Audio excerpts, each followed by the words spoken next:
co-sponsoring organizations of today's forum, call them the American Friends of Ukraine, witness a crucial geopolitical paradigm shift.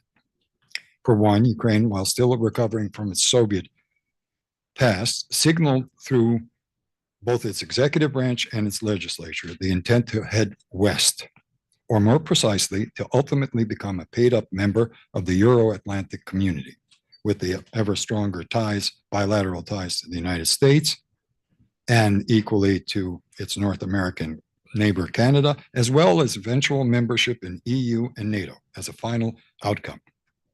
Now remember that. Equally critical to that equation, the policymakers and shapers in the United States in bipartisan fashion responded to that initiative in a very positive way, quickly embracing the notion of a burgeoning strategic partnership between the two nations. Delighted by the development, these self-same friends of Ukraine, and you'll see them on the back of our cover of our program brochure, decided to put together a forum to study the phenomenon more closely. They aptly named it Ukraine's Quest for Mature Nation Statehood, a Roundtable. 2 days of intense discussion by a literal who's who of DC and Kyiv political establishments, highlighted or headlined by iconic figures like Zbig Brzezinski, Paul Wolfowitz, Mitch McConnell, Sandy Levin, Boris Tarashuk, Oleg Rybachuk, established that perceived paradigm shift by all parties involved. As a result, the organizers decided to repeat the event annually and use the said gatherings, known as trilogies, to monitor the progress of Ukraine's Western vector, to explore what overarching standards had to be met and what paths had to be chosen in order to achieve the desired Euro-Atlantic end result. Roundtables 2 and 3, following 1, were dedicated to external values and interests Ukraine had to exhibit in the known pursuit. Roundtables 4 to 6 were dedicated to internal values that Ukraine had to exhibit in the chosen avocation. 7 to 9 focused on the kinds of friends and neighbors the country had to cultivate to improve its chances of success. The situational, elections, various scandals, ever-shifting political alliances, protests, provocations were essentially ignored. The first 9 roundtables just named, especially the ones that occurred after the successful Orange Revolution, seemed to indicate an acceleration of the known stated paradigm shift. With that, the series, in addition to its ongoings, generated breakaway gatherings, energy dialogues, security dialogues, business networking forums, historical encounter events, meant to feed the perceived acceleration. And Ukraine's Euro-Atlantic future hit the road internationally with forums in Ottawa, Brussels, London, Warsaw, Berlin, Paris. Starting in 2011, however, the described process hit a serious hiccup. At some point, the very raison d'etre of the Quest Roundtable seemed to be in question.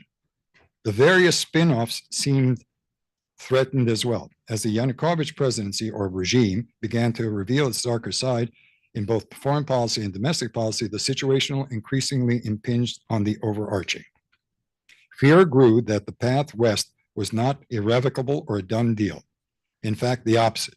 During that period of time, the Quest series, rather than surrendering to the fear, took a different tact. For 3 years, the organizers took to measuring how badly or how quickly the regression into the dark, the Soviet-style past, was occurring. And they did so by doing 6 criteria, including democracy, economic well-being, general security, energy security, social cohesion, and national identity. 2014, which Euromaidan revolution and the ouster of Yanukovych clearly realigned Ukraine's stars to face west again. This is our theme, to face west again, this time more decisively. Just note the name. In its aftermath, the Ukrainian constitution was changed to mandate Ukraine's eventual membership in EU and NATO, a heck of a strong move, and one that apparently Zelensky is still holding to.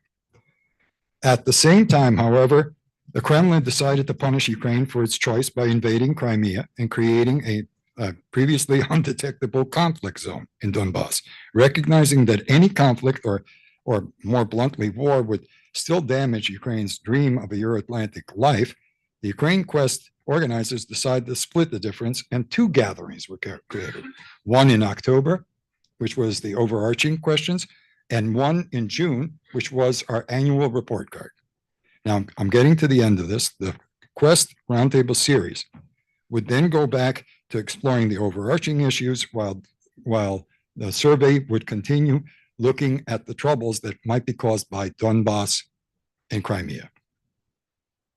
And so it turns out that from 15 to 24, 9 more roundtables, trilogies occurred, and in the last 3, a new dimension of ostensibly the highest importance was added, a full-scale Russian-Ukrainian war. While initially threatening to be the ultimate disruptor of the westward march by Ukraine, in fact, Vlad the Bad emphatically thought it was, the conflict ironically prompted Ukraine to ever more emphatically insist on its Euro-Atlantic future. And for anyone who attended the roundtables from 22 to 24, it was made clear to all the players involved that Ukraine was not planning to ever revisit any part of its terrifying colonial past. So the latest trilogy, of which our event today is the second, was designed to examine the here we stand, we can do no other phenomena discovered in the previous trilogy on an economic plane. The ultimate purpose was to define an optimal plan or path for post-war recovery, recognizing that anything less than a solid recovery from the damage done by the war would end up being the ultimate block to Ukraine's eventually becoming a paid up member of the Euro-Atlantic community. Last year's discussions concentrated on discovering the most suitable sources for financing this rebuilding process. This year's will concentrate, as the title indicates, on discerning the Ukrainian industrial sectors that could serve as the pathfinders to a healthy, indeed thriving Ukrainian economy. And quick hint, next year's will be shaping the human resources needed to sustain that thriving economy. And remember, we're not just talking about the Euro-Atlantic future for us. We're talking about getting rid of the colonial past. Let's use the word the colonial past. That's what Zelensky has been trying to say to all of us. And I'm sure that Mr. Baranetsky, who is going to be substituting for Mr. Baranetsky, and I see Mikhailo is here, yes. We'll be talking about in our second session. But now I can very quickly, I think the rules of discussion, I think everybody got the rules of discussion. Moderators will have, in the panel sessions, will have 7 to 8 minutes. The panelists themselves will have, this is the how of our discussion, 15 minutes for each of their remarks, up to 15 minutes. The special discussants are important. They will be sort of the color commentators. They're specially picked for that, and an 11-minute sort of framework. And then question and answer should be, because we've given 75 minutes to this, should be about 15 to 20 minutes. Moderators harvest a set of audience questions and then pose them to the speakers. In the seconds, if a second set is possible, yes. If not, please, let's not break the time regime. We have a lot of work to do. And with the keynotes, they know themselves, it'll be 16 to 20 minutes if they need it. And we'd like to have the sessions also open to 2 or 3 or 4 questions, if we can get that in.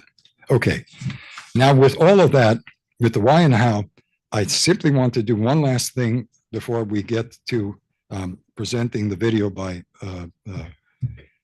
Representative Fitzpatrick, and that is I want to turn, and this is a kind of emotional moment for me because he was a really close friend, and he's actually, the funeral services are today. I want to turn for a requested moment of silence for Janusz Bugajski, great son of both Poland and the United States, true defender of Ukraine, and a great human being to all who knew him. So I'm going to ask for a moment of silence.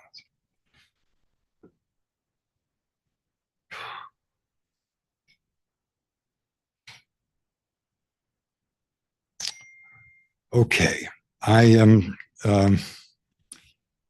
I'm now going to turn to the first of the two highly anticipated appearances to start today's discussion. The first is the one by Representative Fitzpatrick. Fitzpatrick and his staff apologize humbly to our steering committee about the congressman's inability to appear live. I dare say that much of that is the turn of events that are going, especially with the shutdown, and now a very interesting new development. And I think that's why Ambassador Stefanishin was called away. And thank you for saying that, Mr. Ihor. The fact is that there's a new situation in town. There are sanctions being done, and those sanctions, I don't think anybody anticipated. So we'll talk a lot about that today. So with that, the bio speaks for itself. Ambassador Fitzpatrick, the most important thing to remember is that before his election to Congress, it was especially what his people wanted that identified. Representative Fitzpatrick served as a FBI special agent, where his focus was on fighting political corruption and fighting counterterrorism efforts.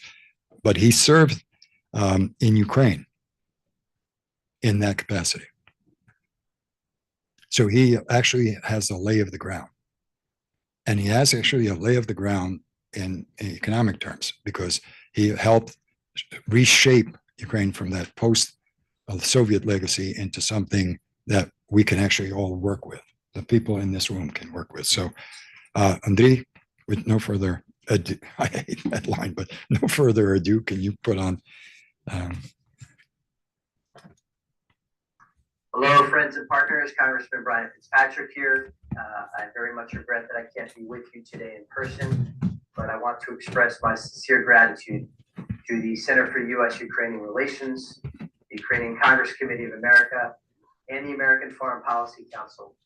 Your leadership, your partnership, and your resilience have strengthened the bond between our nations and kept Ukraine's struggle where it belongs, at the heart of the democratic world's conscience.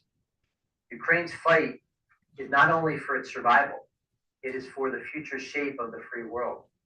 And while victory is the first step, real history is written in what follows.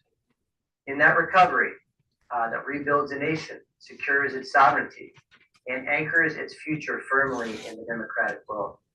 Before serving in Congress, I served in the FBI and was stationed in Ukraine. And that time gave me a deep and lasting respect for the strength, the courage, and the unshakable spirit of the Ukrainian people.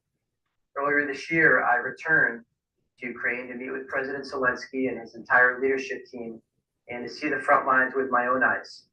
I had the honor to visit and embed with Ukraine's National Guard artillery and the elite 3rd Assault Brigade in formerly Russian-occupied territory, standing shoulder to shoulder with Ukrainian special forces under live artillery fire. It was one of the most brutal war zones that I've ever seen. More powerful than any weapon was what could not be destroyed. And that is the courage, the resolve, and the unbreakable will of the free people who refuse to yield. That spirit is why Ukraine will prevail. Ukrainian courage has ignited a global movement, a reminder to every free nation of what is at stake. This war will be ended by unity, by resolve, and by peace through strength. That's why I've worked and will continue to work across the aisle and with our allies to ensure Ukraine has every tool it needs to win, including my legislation, which we will be moving in very, very short order, to impose the strongest sanctions yet to dismantle Putin's war machine and hold accountable all those who enable his brutality. And dismantle it we will. But my friends, the true measure of this moment will not be written on the battlefield alone. It will be written in what follows, in how Ukraine rebuilds, stronger, more secure, and fully anchored in the transatlantic community. A sovereign, democratic nation with trusted institutions, a resilient economy, and a future determined by its people. When I've spoken to President Zelensky, I've made clear, and what I'll reaffirm to you today, Ukraine will not stand alone. Not now, not ever. God bless.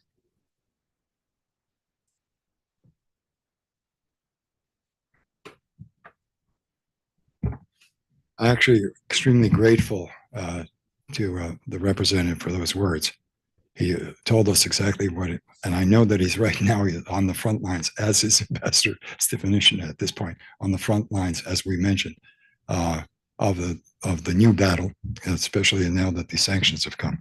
So I just wanted to say, in reference, Representative Fitzpatrick is a part of a larger group, and all of you are part of this larger group that we've created through the Roundtable series. All of you have been veterans of this struggle that we've had to give Ukraine a Euro-Atlantic future.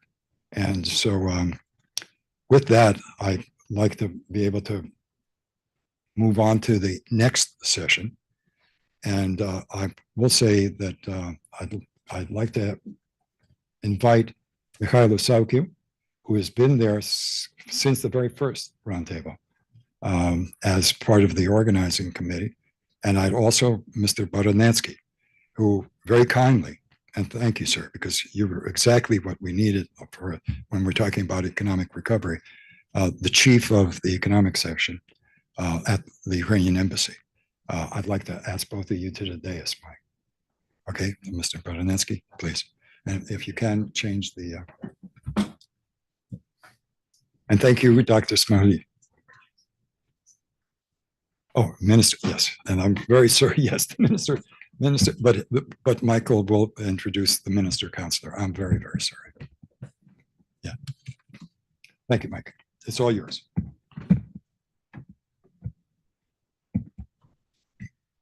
Walter, thank you for this opportunity to address this conference. As Walter had stated, the Ukrainian Congress Committee of America, which I am president of the organization, has been a sponsor, a co-sponsor of these series of conferences since the very beginning, if I'm not mistaken, since the year 2000.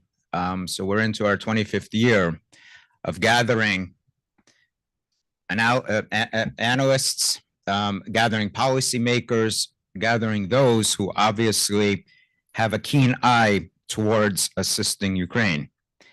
And assisting Ukraine comes in many ways. We are here to speak about recovery, about the next steps after Russia's brutal war of aggression against Ukraine. This is a war that obviously Ukraine is the ultimate victim in this. They were succumb to the Russians on February 24th of 2022 in terms of attacks, which were obviously not planned by Putin since, if anything, of February and March of 2014 with the illegal annexation of Crimea. But I look at the title of this particular focus session, and it is Ukraine's post-war recovery, ranking the priority sectors perspective from Kyiv. And I must say that this is not the first time that the world has actually had an opportunity to rebuild after devastation. We all know the Marshall Plan and what happened after 1945, after the devastation of World War in Europe and obviously in the Asian theater. I'd like to begin with actually a quote from them then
we found out that a kindergarten was hit by a drone and by missiles from the Russian aggressor. But despite this, despite the relentless Russian aggression, the Ukrainians are, as I said, rebuilding, and they're rebuilding their communities with resilience, with fortification, with innovation, and I would say, obviously, with hope. My recent trip to Ukraine in August, just 2 months ago, truly inspired me to work that much harder and that much stronger here in Washington, D.C., for the advocacy that is needed for Ukraine. Why? Because I had seen the blown out buildings. I had seen people walking on the streets without, unfortunately, without certain limbs. But I had also seen, in terms of the community that was built around not just rebuilding edifices or physical structures, but rebuilding a country from the ground up. This country, however, is 1,000+ years old. This country has its rich histories. This country has its rich traditions. And building upon those traditions and building upon that nationhood to make it stronger and to make it that much more enduring in the past, in the future. I look at the recovery and I look at it in 3 different phases. The phases come in terms of what the minister counselor will most likely speak about.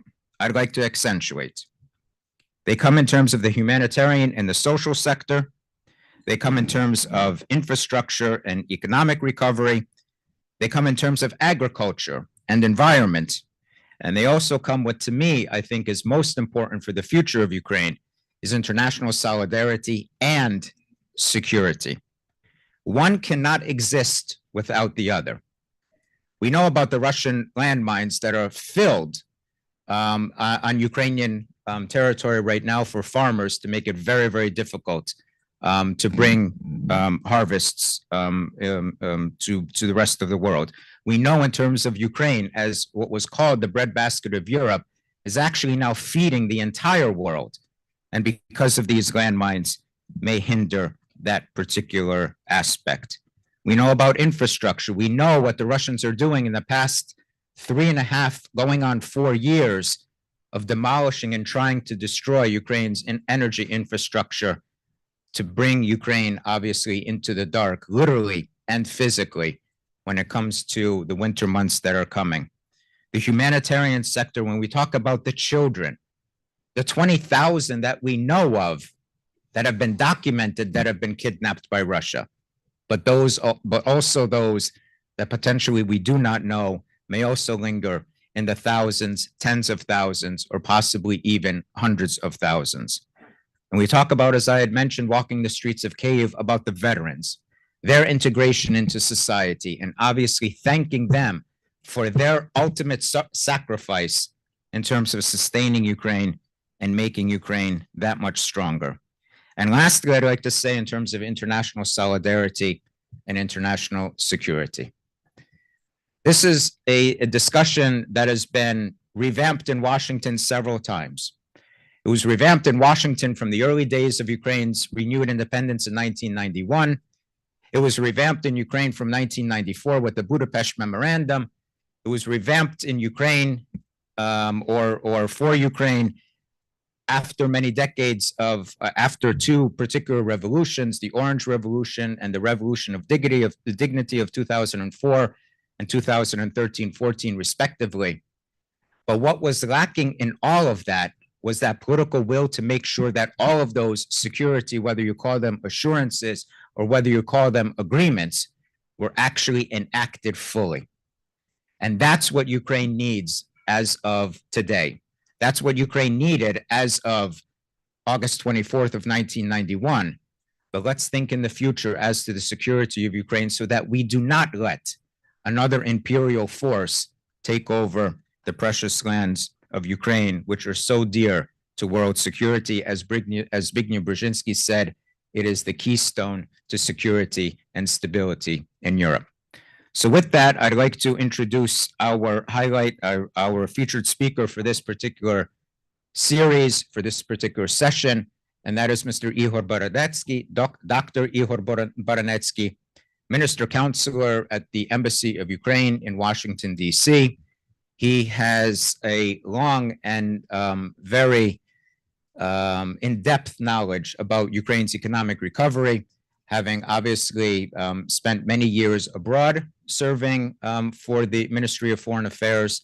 And when it comes to Ukraine and when it comes to economic success, there is no better person to discuss than our next speaker, featured speaker. So with that, I give the microphone over to Dr. Ihor Baranetsky. Please.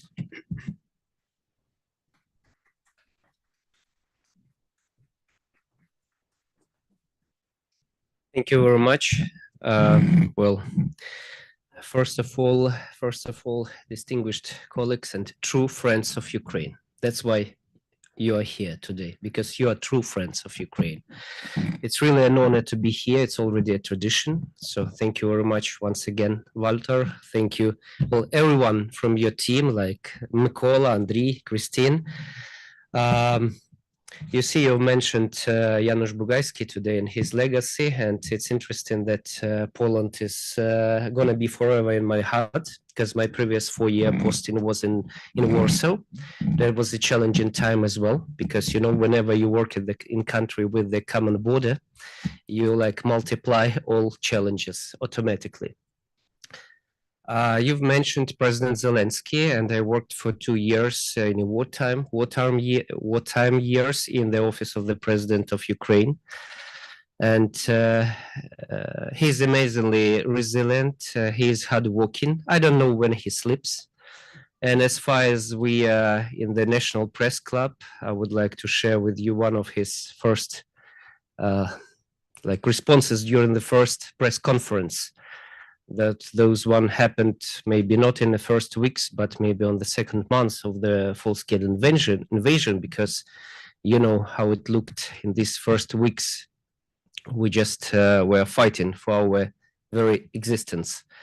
And during that press conference, some journalist asked President how his routine day looks like.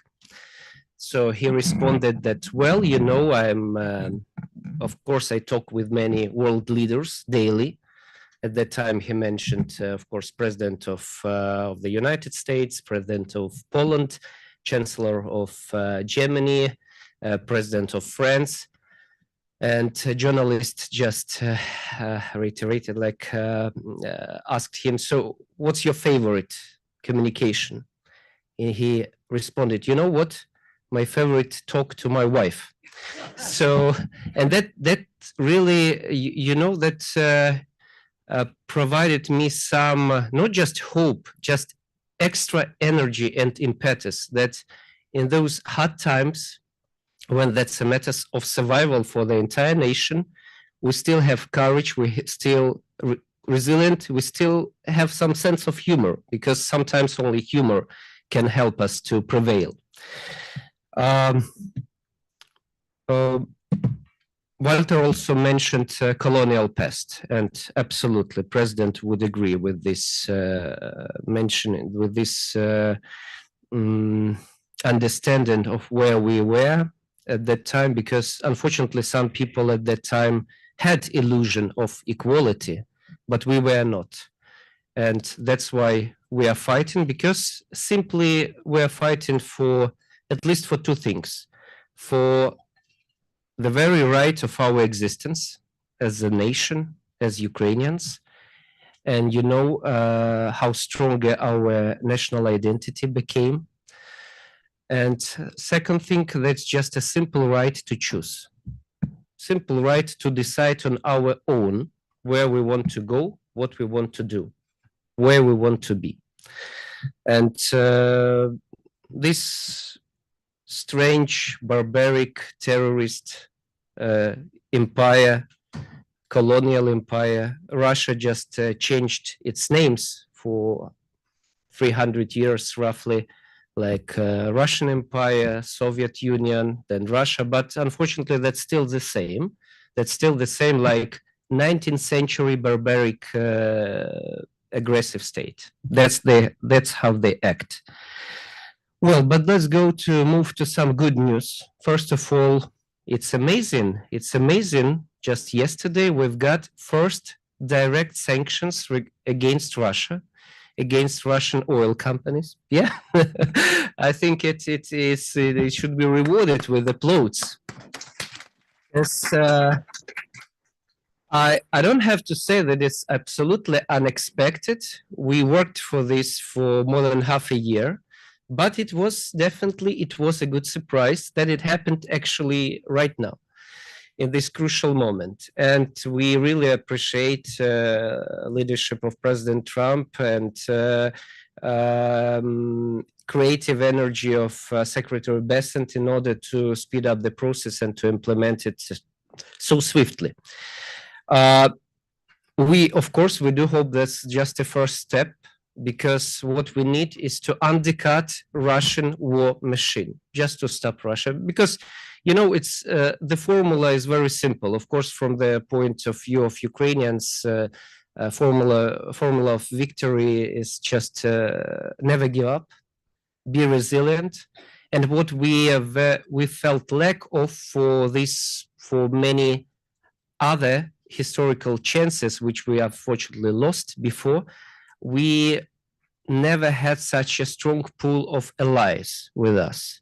It always was someone for a couple months, for a couple years, like situational partner, so-called, who was struggling rather for its own mercantile, like quite sometimes quite pragmatic interests. So at one time, Poland supported us, sometimes otherwise, then Turkey, sometimes otherwise, Germany, and again.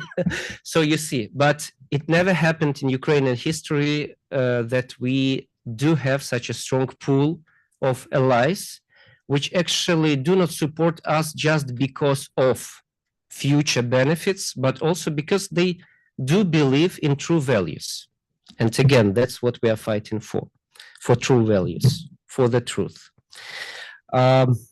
You see, last week we hosted a huge delegation of Ukraine. I think more than 100 officials, because it was, again, everything was multiplied.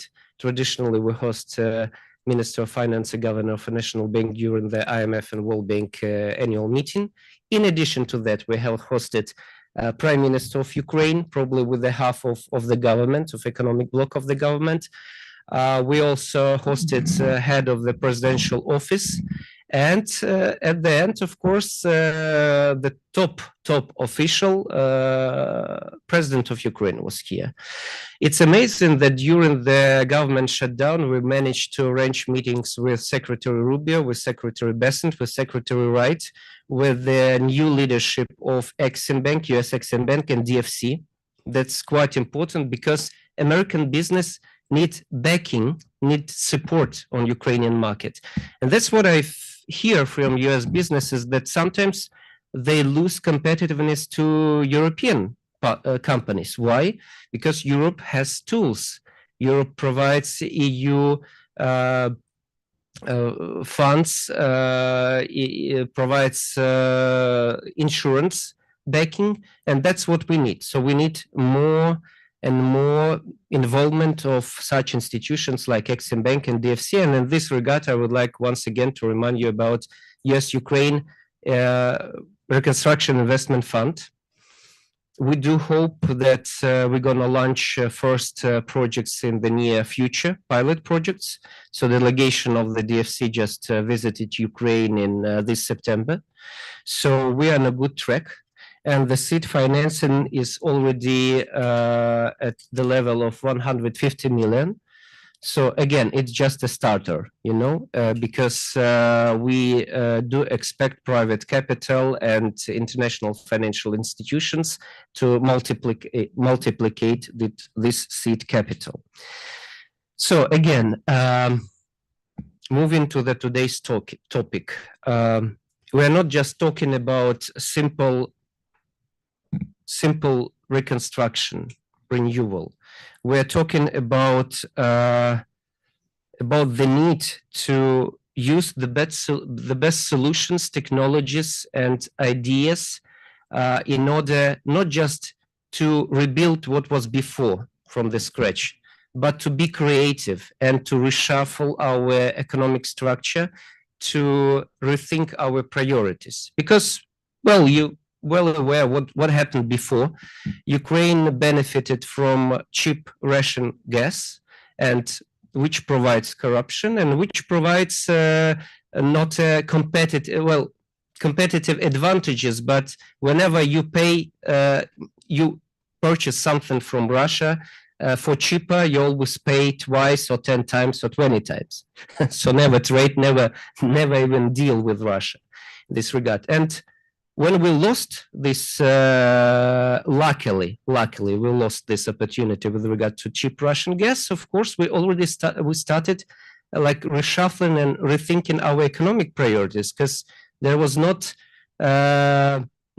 any more chance to trade with just with raw materials. So we had to be innovative. We had to think about production of added value products and high technology products.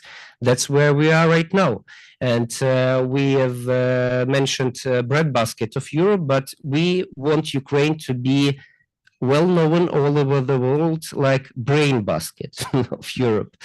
That's what we are struggling for, because right now we are on the new level, and you are well aware about Ukrainian IT companies, about Ukrainian state-of-art ideas in the sphere of artificial intelligence. And that's where we did some kind of leapfrog. Again, I'm pretty much sure that we're all gonna read about Ukrainian historical and economic books and researches, because I don't remember any country in times of full-scale invasion which managed to keep banking system operational, even profitable. We have IT business growing. Our defense industry is growing, and which is the most important thing about Ukraine, our defense industry has direct correlation with commercial needs. So right after the war, in addition to the need of replenishment of the stockpiles and strengthening our allies with the battlefield-tested modern weapon, a lot of drones and other technologies will be easily switched to commerce. That's the part of our resilience. That's a part of our recovery. Again, every one of you know about recent RDNA 4 assessments, and it's already more than 500 billion needs. Again, everything is approximate. And you know about 9 priority sectors, and I do appreciate that organizers of today's event elegantly aligned those priorities with today's topics, especially energy, infrastructure, high-tech, artificial intelligence technologies. But in this regard, I would like to point out 3 top priorities. First, that's the critical role of private capital. We can do nothing without private capital. And small and medium-sized business gonna play significant role in recovery and reconstruction. So we can provide some predictable frames. We can provide extra wartime risk insurance, financial backing, affordable loans. But then the private capital should work, and it's okay. We talk right now about so-called reparation loan, maybe 140 billion. Okay, we have approximately 300 billion of Russian sovereign assets, but it's still not enough to cover all this damage that Russia caused to Ukraine. Nevertheless, let's Russia pay, let's aggressor pay for its crimes.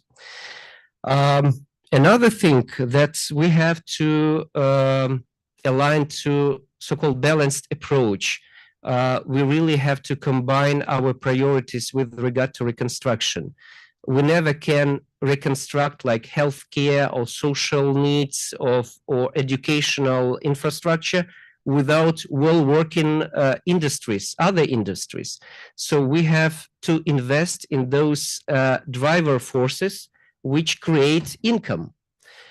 That's what is interesting for business, and that's what automatically supports other industries. So whenever we attract American companies to Ukrainian market, to Ukrainian energy market, and we do have lucrative projects in nuclear energy, in LNG, in mining. So that's gonna create profits, that's gonna create taxes, that's gonna help Ukraine to feel less burden, less need of external support, and that's gonna help us to recover and reconstruct other, like more social-oriented industries. And the last thing, well, we are creative, we are resilient, we have solutions, we have technologies, but again, we need just a little bit extra support. You know how it works. For example, we produce like 1,000 of some specific type of drones somewhere underground, but with help of US capital, we can scale this business, and everybody earns, everybody benefits in this case. So crucial things are wartime risk insurance, crucial things are affordable loans, and this extra financial support to scale business, because you just give some gear, you just give some extra resources to private business, and it will do everything it has to do on its own. So, friends, once again, let's be clear that reconstruction of Ukraine, it's not a charity. That's an investment. Do consider this as an investment, not just in Ukraine, but in our common future, because I remember top priorities of the current administration. So we have to do everything to make America stronger, safer, more secure, and more prosperous. So everything we do together leads us to these priorities. So whenever you invest in Ukraine, you make our common future more secure, you create our businesses and people more prosperous, and actually, we are moving to the same direction, to the bright future together. So thank you once again. Thank you once again. It's already a tradition, this kind of meetings. And thank you for your support.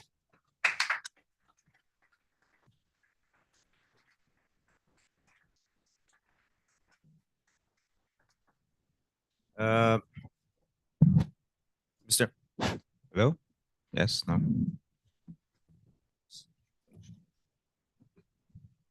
So thank you, Mr. Baranetsky, for those very eloquent remarks. Thank you for the overview. As you see the topic and the situation when it comes to Ukraine's reconstruction and recovery, as taking the prerogative of the chair for this particular session, before I open it up to a question or two, I have a question. I know that you had mentioned about various aspects of investment in Ukraine and where to find the funding for this type of recovery and reconstruction. What are your thoughts about the $300+ billion of Russian sovereign assets that the United States and many of the European countries hold? How can that help in terms of Ukraine, in terms of the recovery and the reconstruction? Well, thank you very much. Of course, that's a crucial question, how to use this money.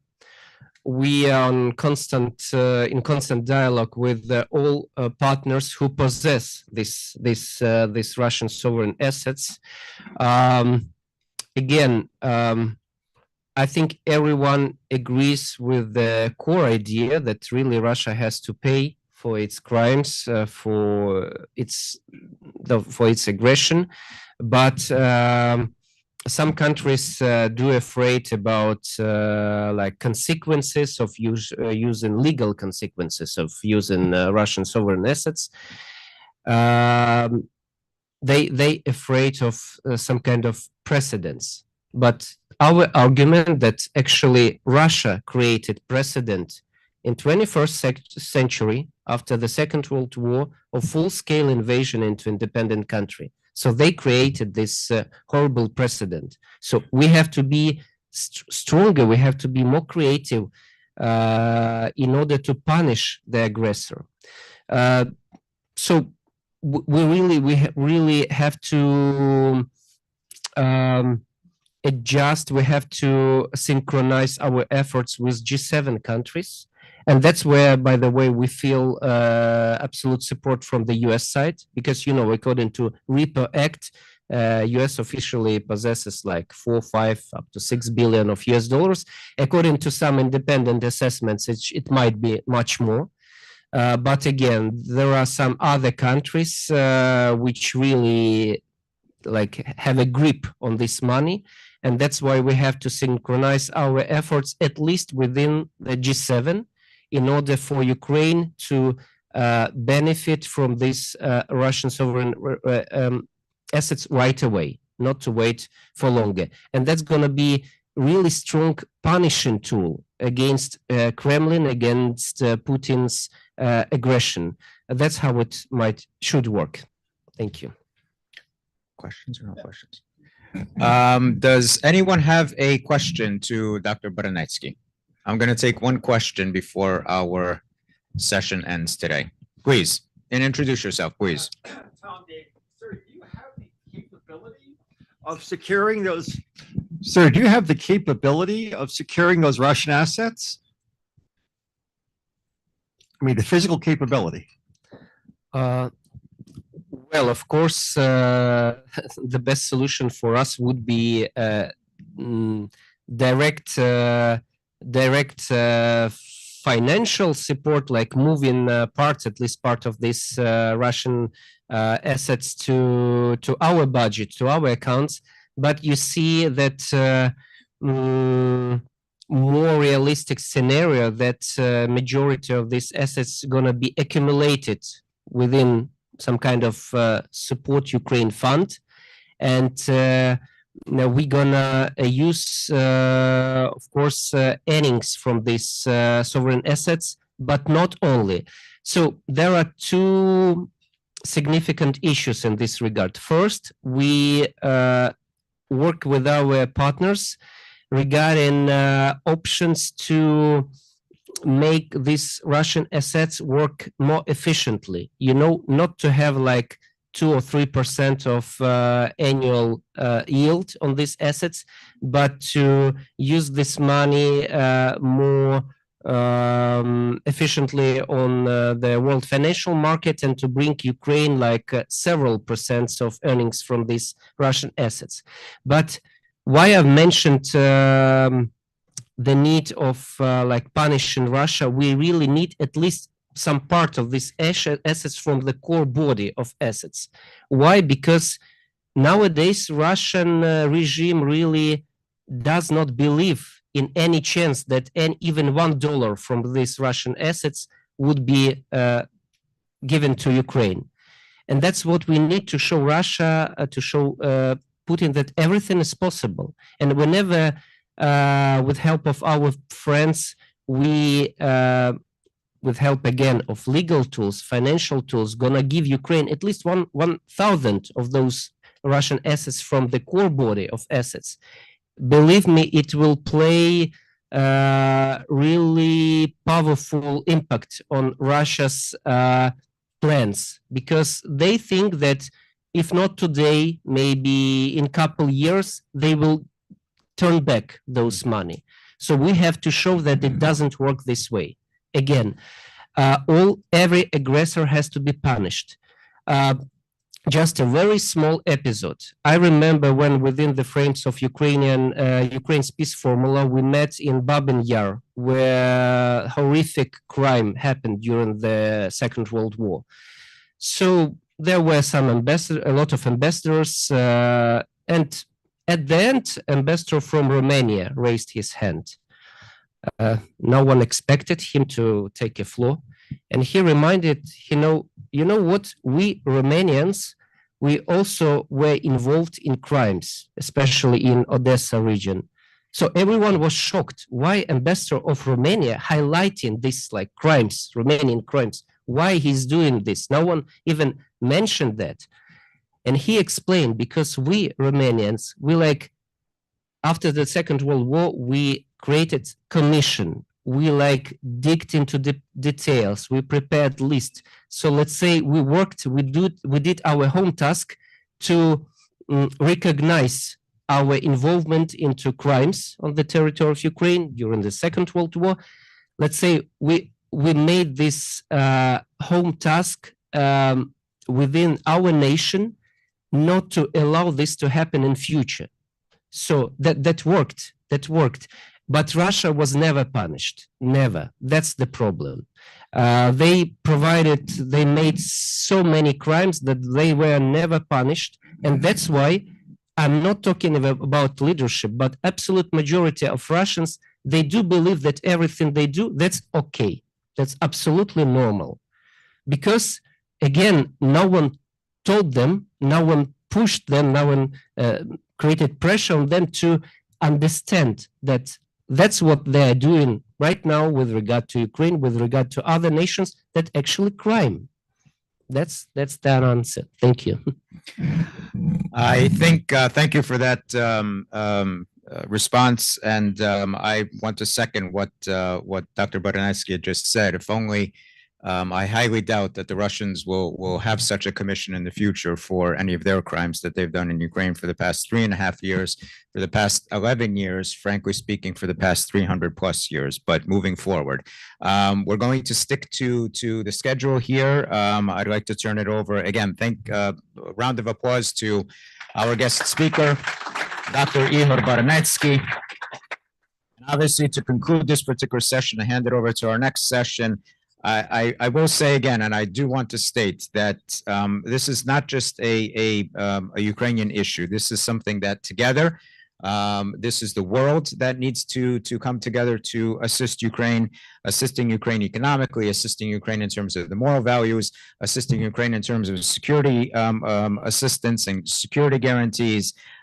This is about rebuilding a nation that, unfortunately, for the past 3.5 years has been subjugated to brutal Russian aggression. It's about rebuilding faith and freedom, rebuilding that concept and values of Western values, as well as justice and as well as human resilience. So once again, thank you, and I turn it over to the next panel. Thank you.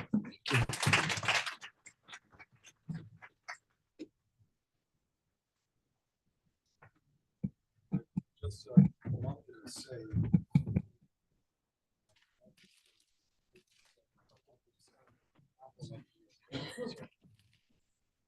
before the wonderful our Minister Counselor Baranetsky leaves, I just wanted to say I'm very grateful for your absolutely comprehensive approach to the entire thing. Oh, do you know how to do this, Mike? It's on? Right. I just wanted to say, Minister Counselor Dr. Baranetsky, and I'm really very sorry that I should have started with that instead of bragging that you were the chief of economic affairs at our embassy. I just wanted to say that not only were you very comprehensive in this entire thing, but you mentioned something that I had overlooked. Last year we did the finances, but we talked about finances in the general and external funds and so on. You're absolutely right. One of the priority sectors in Ukraine, and that's what Mr. Commander Davey had just asked, is how do we physically handle that? It's the financial sector. We should have had, because it's one of the priority sectors, our own Ukrainian financial sector as one of the things that we could have watched, because it is going to be a certain, as they say, rushie. It's going to be the pathfinder to all the other sectors that we're going to be dealing with. So with that, I really thank you very much. And I promise we will keep inviting you to all our different events. Thank you very much, sir. And thank you, Dr. Smari, for accompanying him. Thank you, sir. All right. Now, very quickly, I do have to move on to the next session. And that session I'm going to be handing over. It is a very important session for us. It perhaps is the one that we always start with, aside from finance, and that is the infrastructure, construction, transportation, and communications. That will be the topic of the first. And what are the priorities in these priority sectors? What are the priorities? And the moderator will be Ambassador William Courtney, and he will introduce the distinguished panelists and the special discussant. So, Ambassador Courtney, it's all yours. Thank you, sir. Thank you, Walter. Appreciate it. Thank you.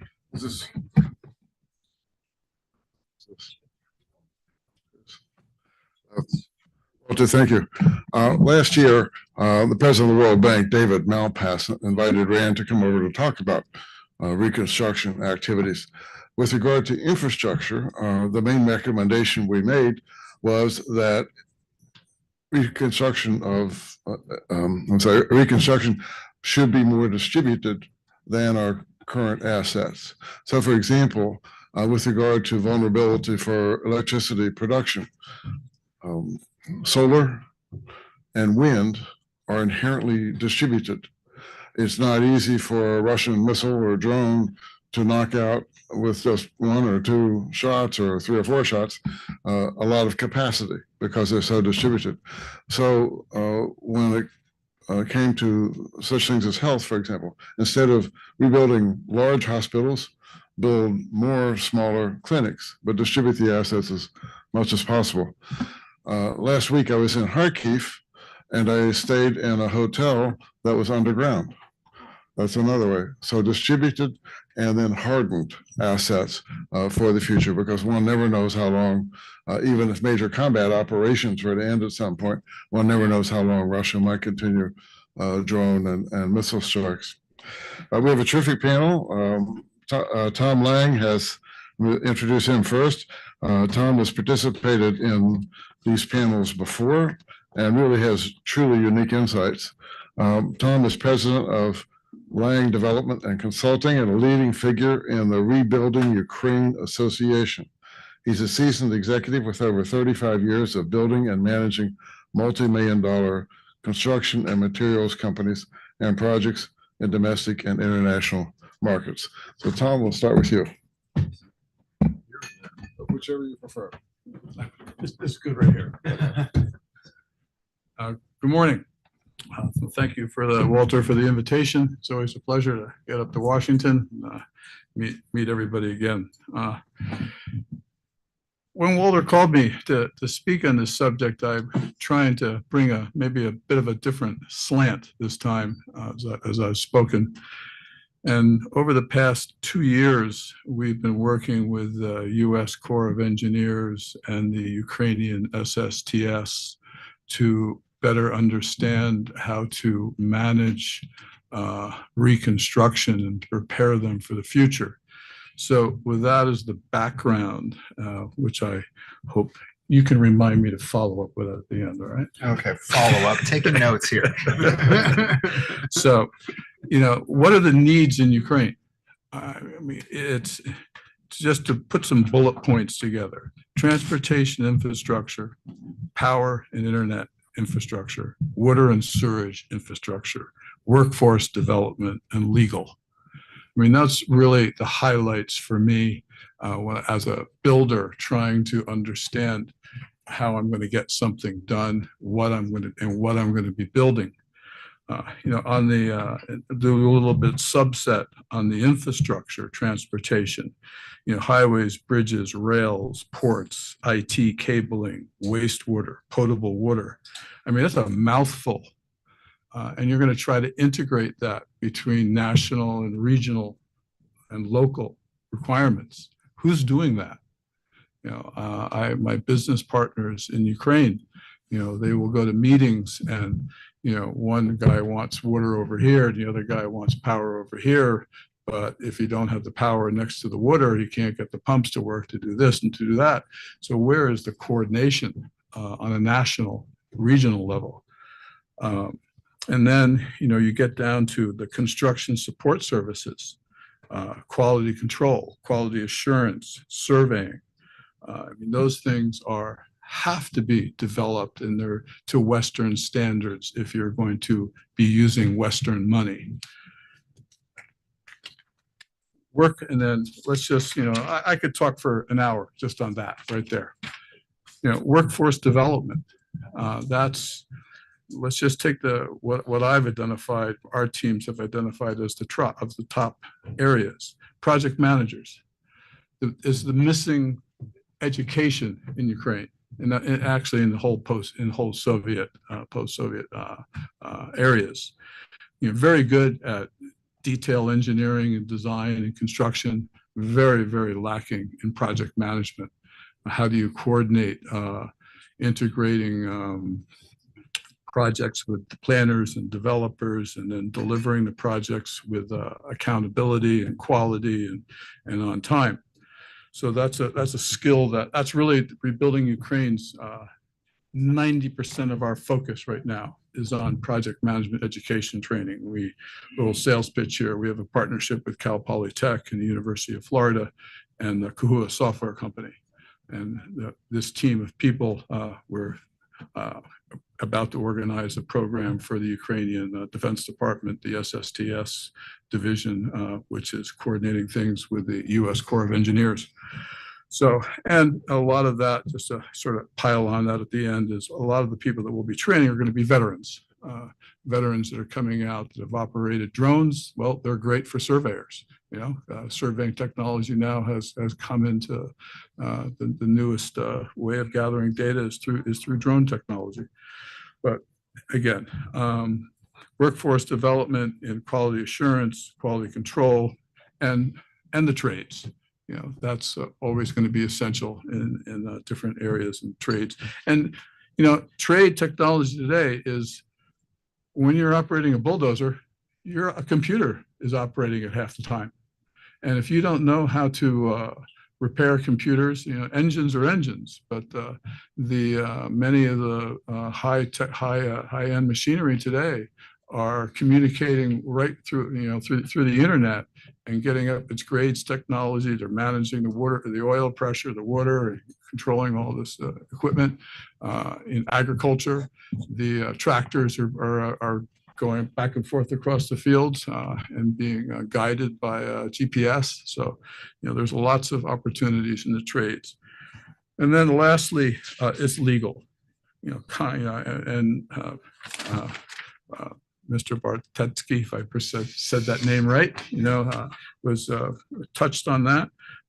Contract law, bonding, surety, project controls, arbitration. All of these things need to get up into Western standards, and they're far from it right now. I'll just pile on here is, as a contractor and the people I'm working with, Western funding is going to require accountability. You want our money? Well, you're going to have to play by our rules. And those rules are going to be very, very detailed project controls. Therein lies the great opportunity for contractors. I think Western contractors, American, US contractors in particular, because we're pretty darn good at it. So now let's get into what I say is the heart of it. What agency in Ukraine is going to be able to coordinate planning, develop contracts, oversee projects? Well, America, who does that, is the US Army Corps of Engineers, probably the largest project management company in the world. And it's taken 50 years for them to get to be who they are. And Ukraine is really, in my humble opinion, needs help.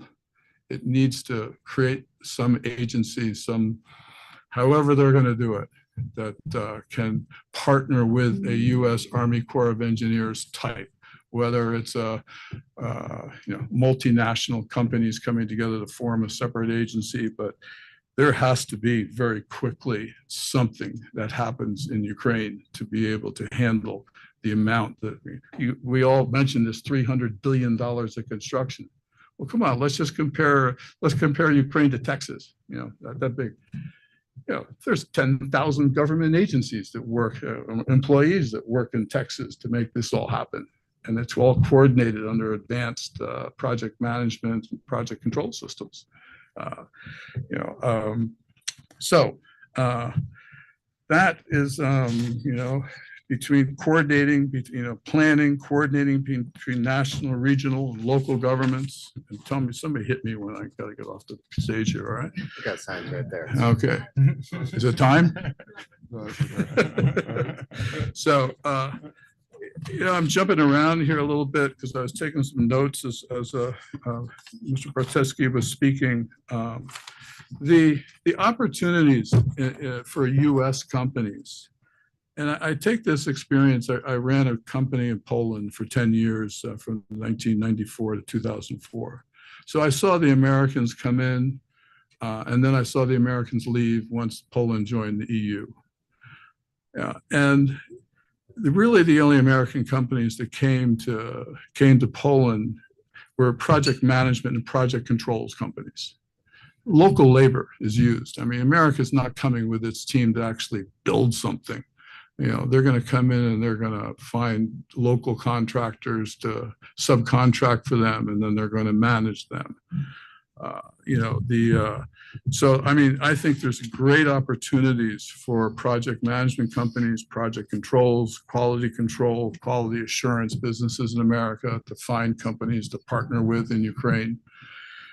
But boy, if any of you have ever tried to set up a construction company in Ukraine, it's a journey. I'll just use it as that, learning what kind of regulations, this and that, and the other thing to get set up. It's a very convoluted journey. And I hope that Ukraine can sort that out sooner than later. So there's no doubt in my mind, when Walter asks, what are the needs? The needs are significant. But if I had to, really give this recommendation, is trying to find what organization is going to coordinate all this planning to avoid the chaos. If the war ended next week, the chaos that's going to happen with everybody piling in because I'm coming into this great market. Well, what rules? Whose money? But I think it's a task that can be done. I mean, there are companies that can do it. There are organizations that have the skill, and it just has to be the willingness. I take an analogy of, so I was in Poland in 1992, 93, started our company. Look where Poland is today. Same event more or less happened in Ukraine, 1992, 93. Soviet Union breaks apart. And look where Ukraine is. Now, I understand Poland had more pull from the West, and Ukraine has had more pull from Russia and influence from Russia. But it can happen. It just has to, try harder. So, thank you. Tom, thank you very much. That's terrific. It's encouraging. Let me introduce next David Grasso. David is the head of partnerships at America-Ukraine Strategic Partners, AUSP, where he leads global collaboration with financial institutions, development actors, and private investors supporting Ukraine's defense and reconstruction. His work spans venture capital, infrastructure, and international development, bringing battlefield-validated innovation into U.S. and allied markets. David, welcome. So I was a TV journalist forever, so I might not need those minute signs over there. I talk pretty fast. So before I get into infrastructure, I want to talk about why I'm here. I'm not Ukrainian. I've never been to Ukraine. So you might say, why did you step into this role? And it has a lot to do with where I grew up. If you've ever had a cafecito in Miami, I'm Cuban. And if you know anything about Cuba's history to today, we've suffered with the same type of aggression that Ukraine has. And really, we have 100% values lineup. So when I was asked by my colleague to step into this role, I thought, you know what? That is a great fit for me because the values align perfectly. And the second part of my life that is really relevant to this is I grew up in the town of Celebration, Florida. Has anyone ever heard of that? Oh, yeah. So Celebration, Florida is a special district created by Disney. And we have the best infrastructure in the world. And if you really think about all the areas that are growing in America today, what are they? Texas, Florida, Arizona, Nevada, right? Why is money flowing there? Why is everything working out? Well, number one, a lot of these areas are special districts. They have special infrastructure zones, right? They are more business friendly.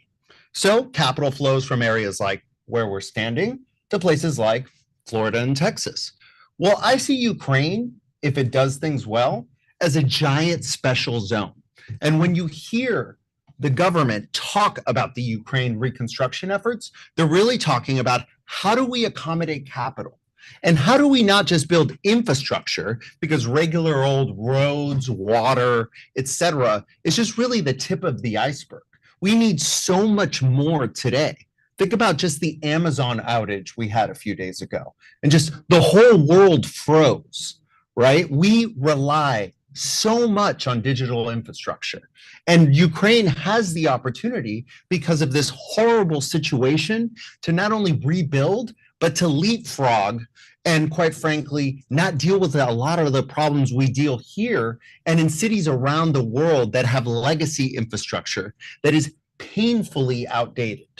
So I really feel like if this is done properly, which it looks like the government is doing everything it can in order to create that ecosystem, it's going to go well. And that's really what we do at America-Ukraine Strategic Partners. As my colleague over here was saying, getting things done, even once the war stops, is very difficult. There are a lot of barriers. Even if the government has a sign that says open for business, just getting things moving. What are your needs? What are the institutions that can actually deliver on this work? It's very difficult to actually get things done. So what we did is we built a consortium. And to most people who are not familiar with reconstruction efforts, they think we're insane, because we have 4 different sectors in what we do that seem like they have no synergy, right? But they actually all work together. When a country is suffering as much as Ukraine, you have to rebuild everything. You might be surprised to hear we have a cultural sector, and we work with the Ministry of Culture. We work with Ukrainian art, right? Which is radically devalued. You know why? Because it all used to be sold through Moscow. So when you're suffering from colonialism, you have to rebuild a society from the ground up, right? We have dual-use technology because we're bringing the best dual-use technology here to the United States. Last week, we had the largest conference in the world for the military. It's called AUSA. And at AUSA, guess what the topic was? Ukraine, Ukraine, Ukraine, Ukraine. They have the best technology. We need it. They're fighting warfare with $2,000 drones. We're fighting warfare with $1 million drones. We cannot sustain this. And the whole world is aware that what is happening in Ukraine, we desperately need in the West. We can't go on this way. So, and then reconstruction. So people like Thomas are going to show up and be like, okay, we got to fix this. But what is the vehicle to do that? Who is going to do that? How do we digitally audit what's going on, right? How do we avoid corruption? How do we avoid lost funding, etc.? Well, there's a lot of new technology to do that, right? But how do you deploy that? There's so many specifics. The devil is always in the details, right? I love this guy. Because it's real easy to say, hey, we got to turn on the power. Okay, well, what does that involve? Okay, well, the largest nuclear plant in Ukraine is right on the battle line. So how's that going to work, right?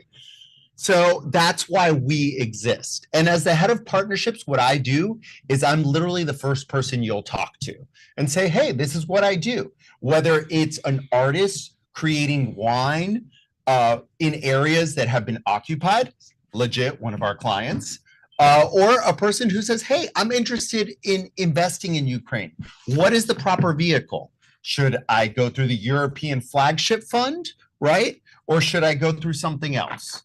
And how do we organize this? How do we make this make sense? And as Donald Rumsfeld would say, there are a lot of unknown unknowns at this point, right? How are we actually going to make this work? Well, we're figuring that out along the way.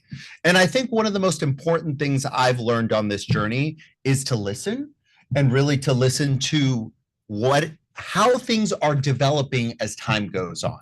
I'm very lifted by the fact that every event I go to around Ukraine, the government speaks in a way that I wish the US government would talk as well. that we are open for business, that we are ready to receive investment, that we have a lot of ideas. I'm hearing more of that from this administration than previous administrations, but a lot of times I still don't hear that in the West. And everywhere needs capital. Everywhere needs fresh ideas. We can't do things the way we've always done, or we're going to fall flat on our face. So from an infrastructure and resilience standpoint, again, if Ukraine really positions itself in a way that makes sense in a 2025 or soon to be 2026 concept, they're not only going to recover, they're going to leapfrog us here in the West. Thank you. Thank you, David. That was great. Jon Sunden was the founder of KP Media, a pioneering media company in Ukraine. Under his leadership, KP Media became the publisher of Kyiv Post, correspondent, Ukraine's leading news magazine, and grew to become the country's largest consumer-facing internet company. Jon, welcome. Thank you. Jed, by the way. Thank you. I just want to highlight one idea which taps a little bit into my background. Well, these two guys were speaking about the specifics of Reconstruction. I want to talk about one idea about the first title of the conference, right? When we're speaking about mature nation statehood. I arrived in Kyiv in the early 90s when Ukraine was an immature nation. And I say that not in a negative way. It was simply emerging from the dark years of Soviet occupation.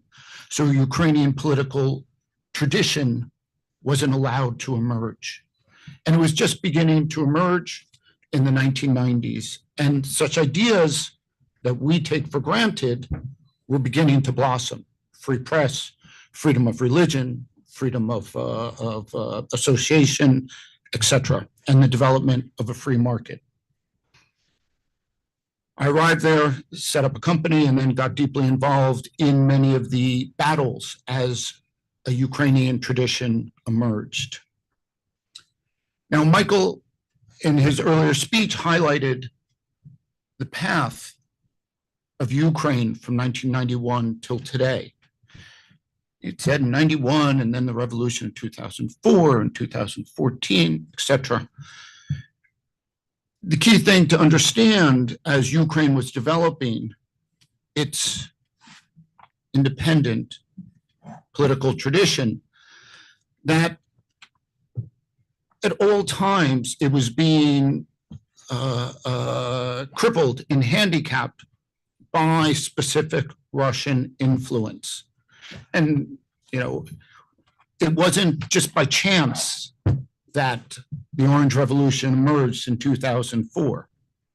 It emerged because the Russian government poisoned then President nominee Yushchenko and tried to assassinate the front runner in Ukraine.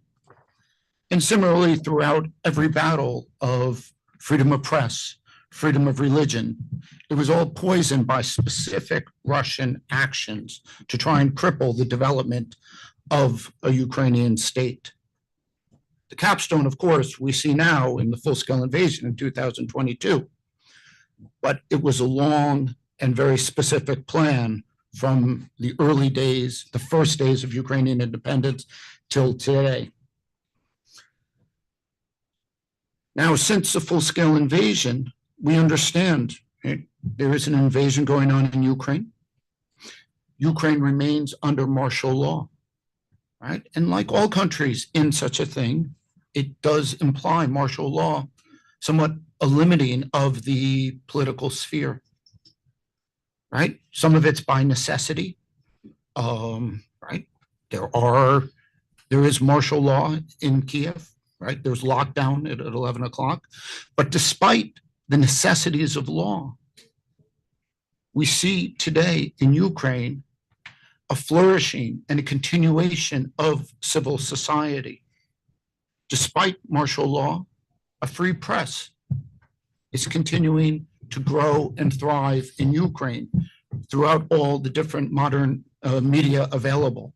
And it is a very vibrant and active press. Freedom of religion continues and thrives in Ukraine. Freedom of association and the continuation and development of political, regular politics, right? And we saw that in a couple months ago, where there were popular protests about the passage of a law, and the government listened and responded. So I highlight this, right, as we're speaking about the post-war, the reconstruction, and some of it is contingent on what foreign entities can do, US investment and funds. Those are all important. But the other important piece of that is a Ukraine which has a strong civil society, which has a free press, which has normal politics. Those foundational stones that we take for granted in America. And the good news is, as Ukraine has gone from 1991 and developed into a mature nation, not a perfect nation and a nation with challenges, that civil society, politics, freedom of press have all continued to grow. And that bodes very well for any, for all the reconstruction activities, right? And the oversight and the role that civil society and the Ukrainian political society to partner with. So I just wanted to highlight that one point, which I think is quite important. Despite the necessities of martial law, Ukrainian civil society is growing and thriving and is ready to be a partner for reconstruction. Thank you. Well, thank you very much. Appreciate it. We have a virtual participant. Jon Queen is a businessman who lived and worked in Ukraine for almost 15 years prior to becoming a board member of the U.S.-Ukraine Foundation. During his time in Ukraine, Jon helped manage 2 Ukrainian investment banks, and he co-owned and operated 12 Ukrainian biomass heat power stations. Jon, over to you. We're doing about 8 minutes. Sounds good, sir. I will try to be concise. I apologize for not being able to attend in person, but it is always great to be on a panel with such esteemed friends and business partners of Ukraine and with everyone else here.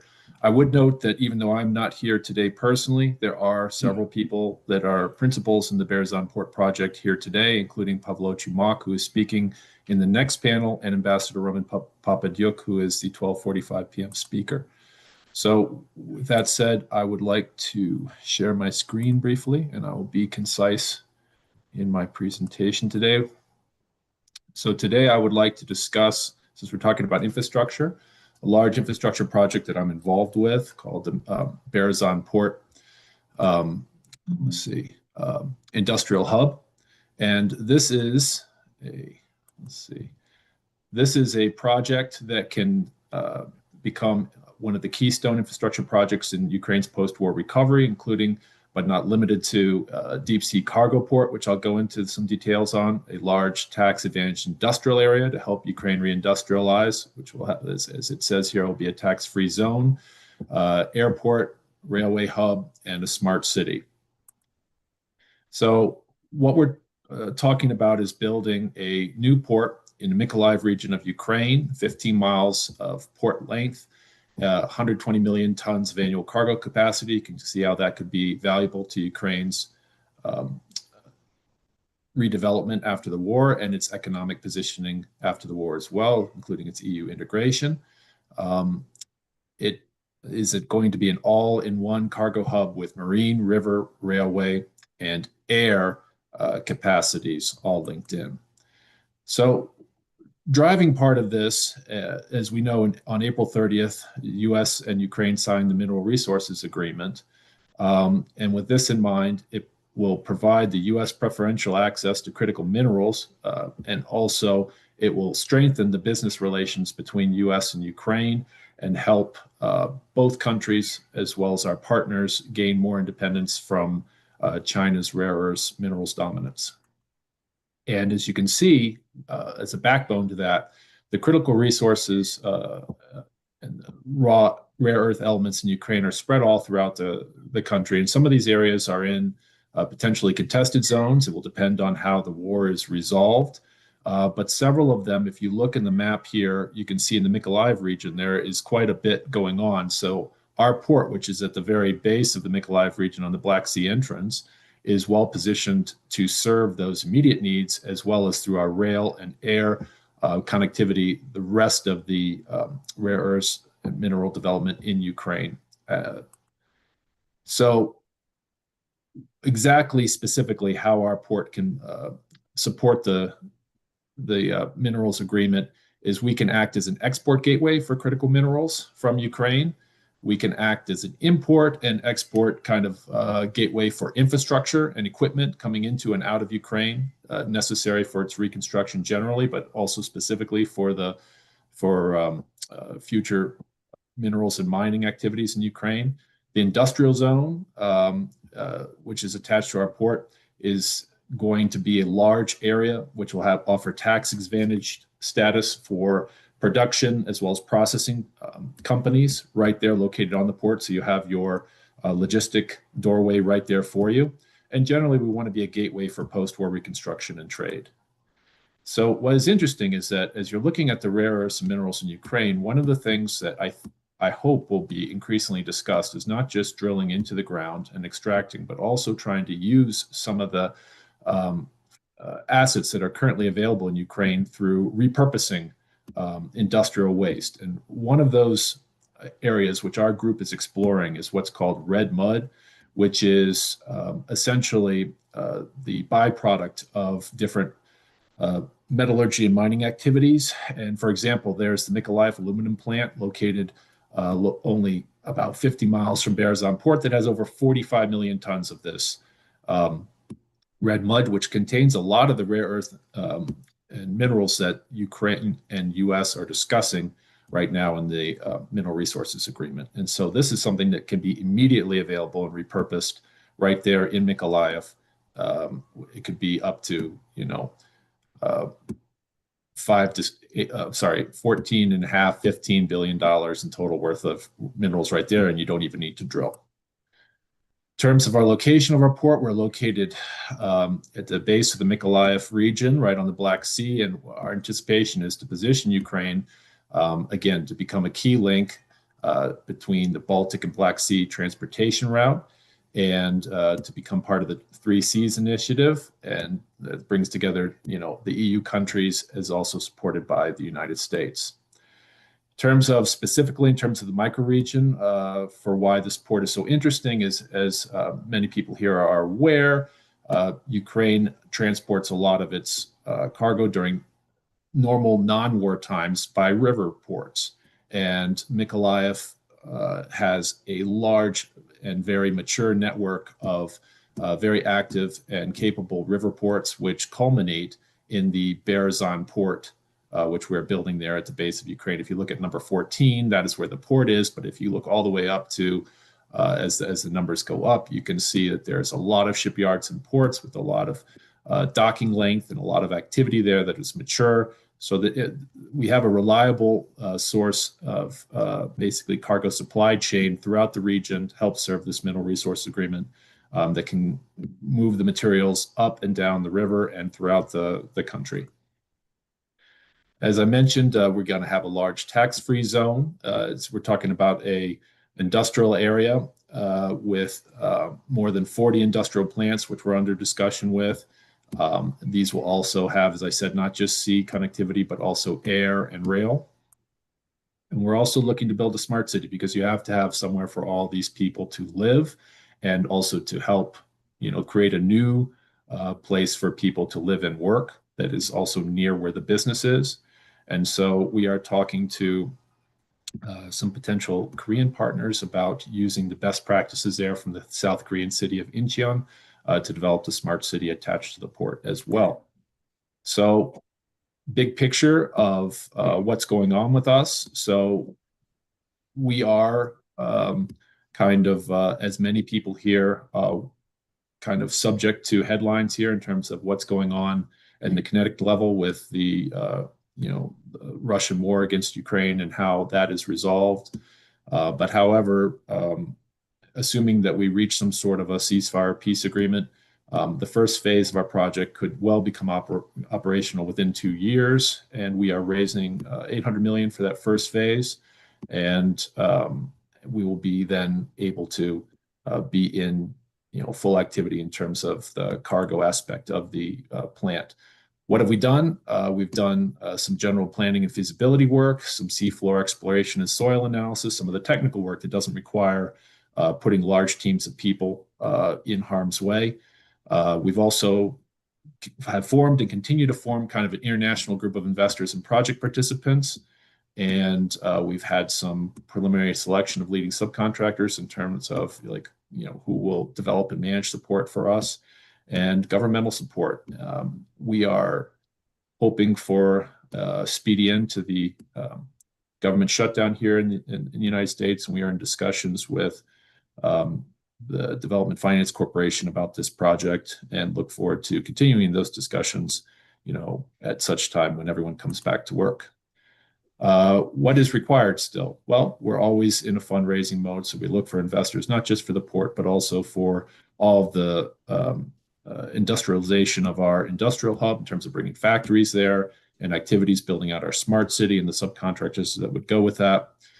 So that's always kind of where we are, and we'll continue to be there over the next 1 to 2 decades as we continue to develop the property and the project and grow it. So this is my presentation for today. There's a lot more that goes behind that. And again, we have several of our— John, can you wrap it up? Yeah, I'm wrapped up right now. That's it. Okay. All right, great. Thank you. Yep. Are you able to see the panel? No, I think you were blocked off. Okay, questions for the panel? Yes. Is there a microphone?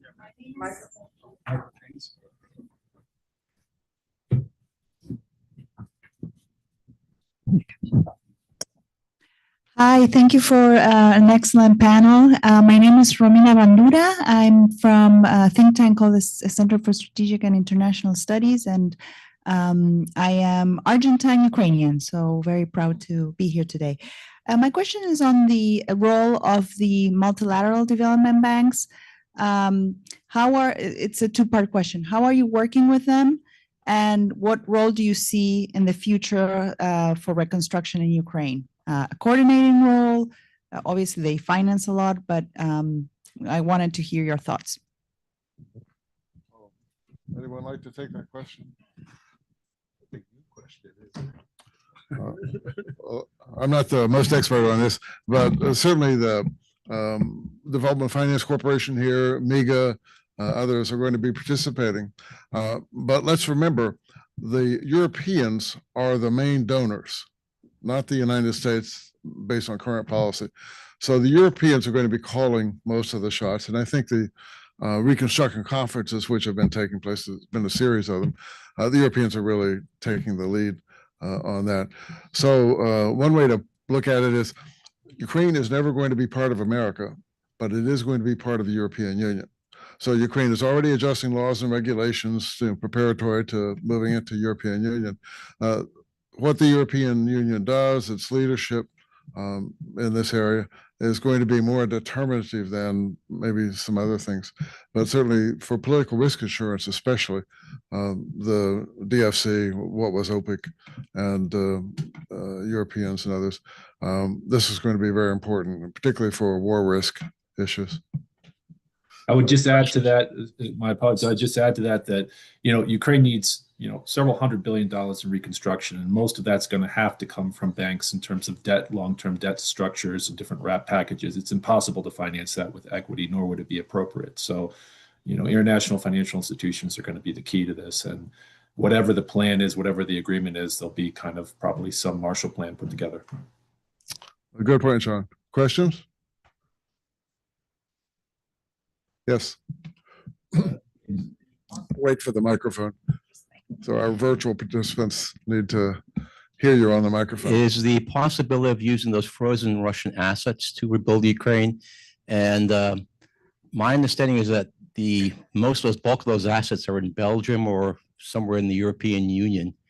And is there, I guess, a reluctance to release those funds? Because I'm assuming that while those funds are frozen, the European banks are making big bucks off the interest and using that to finance other operations. So what's your feeling on that? Andrews, you may know more about this than any of us up here. Would you like to, can you pass the microphone over?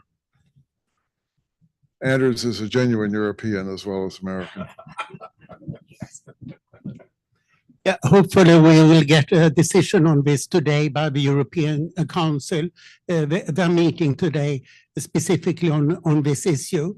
And it's almost $200 billion that is in Belgium, in the Euroclear Bank, which is a private institution. And so far this money has given the expected yields $50 billion that was issued by the G7 countries last year, $20 billion of which from the US. And now they are discussing the 140 billion euro that is not covered by this in Belgium. And they are thinking of a very complicated scheme of using it as a collateral for an interest-free loan for Ukraine. And it looks as if this will be released from the beginning of the second quarter next year. And this is absolutely fundamental for financing of Ukraine for the next 2 years. Otherwise, there's simply no financing. As you probably know, the US is giving nothing whatsoever to Ukraine since Trump became president. Fortunately, President Biden had passed on $20 billion to a World Bank trust fund last year. That's from this financing based on the Russian assets.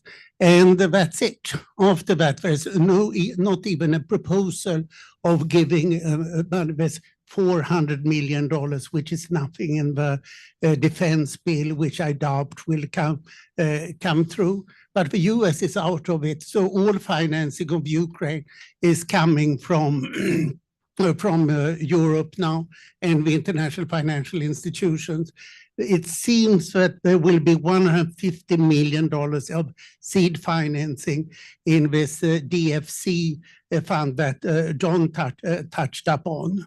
The minerals, based on the minerals agreement, but this is tiny money. So essentially all the financing for Ukraine will come from the European Union and from international financial institution, henceforth, unless the United States changes its policy.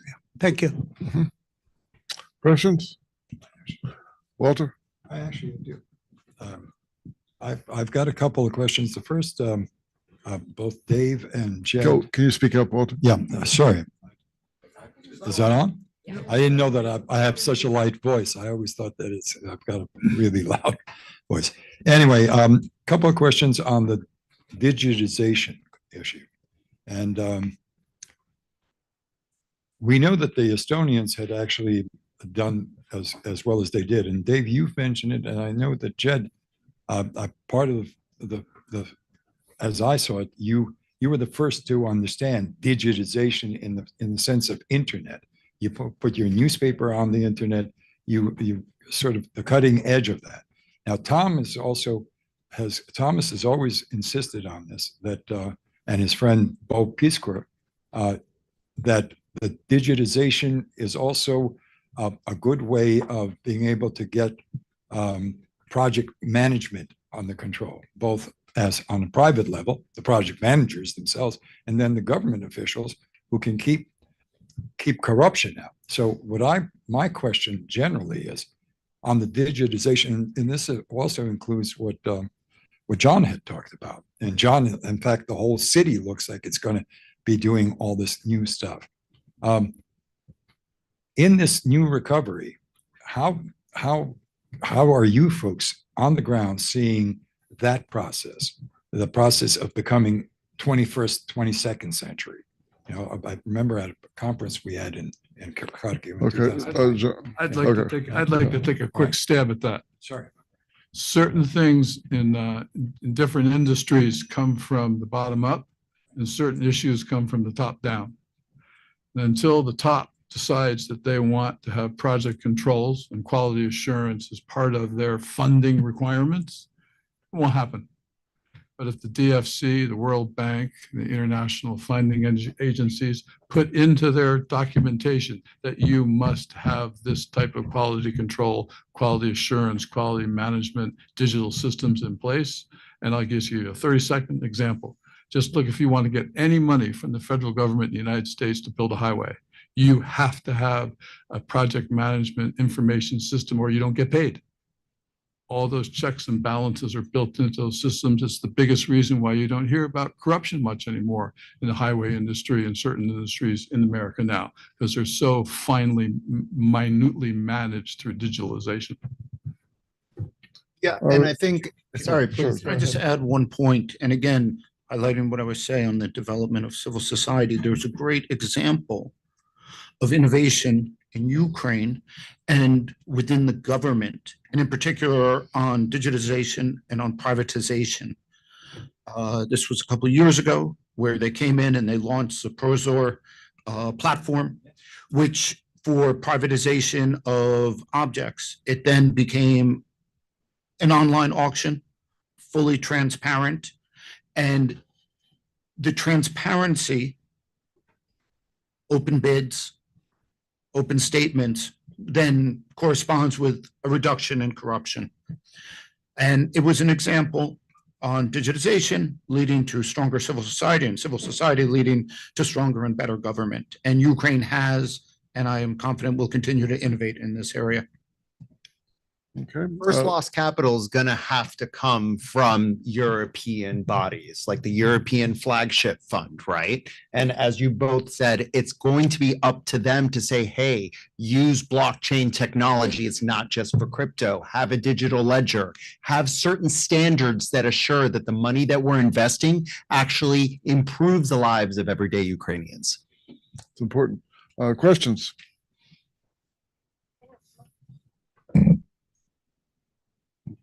Hi, I have a question for Jon. Actually, I'm Natalia Mayer. Since I'm from Mykolaiv, I could not resist asking a question about Berezan port.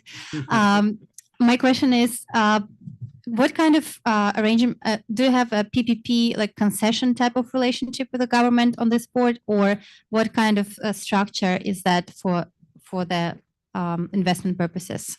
Thank you. Sure. Thank you for your question. We're currently not doing a PPP type of structure. This is primarily a private port. The government is involved in the sense that it is providing us with the land concession. We have a working group, the Berezan Port Industrial Cluster in the Ukraine government, and the representative, the head of that group, Mr. Mykola Vizier, I believe is at the conference today, and he's from Mykolaiv region as well. So if you would like to discuss kind of the technicalities in terms of the status and how that is going, I would direct, he would be the best person to talk to at length on that, and he'd be happy to do so. Okay, other questions?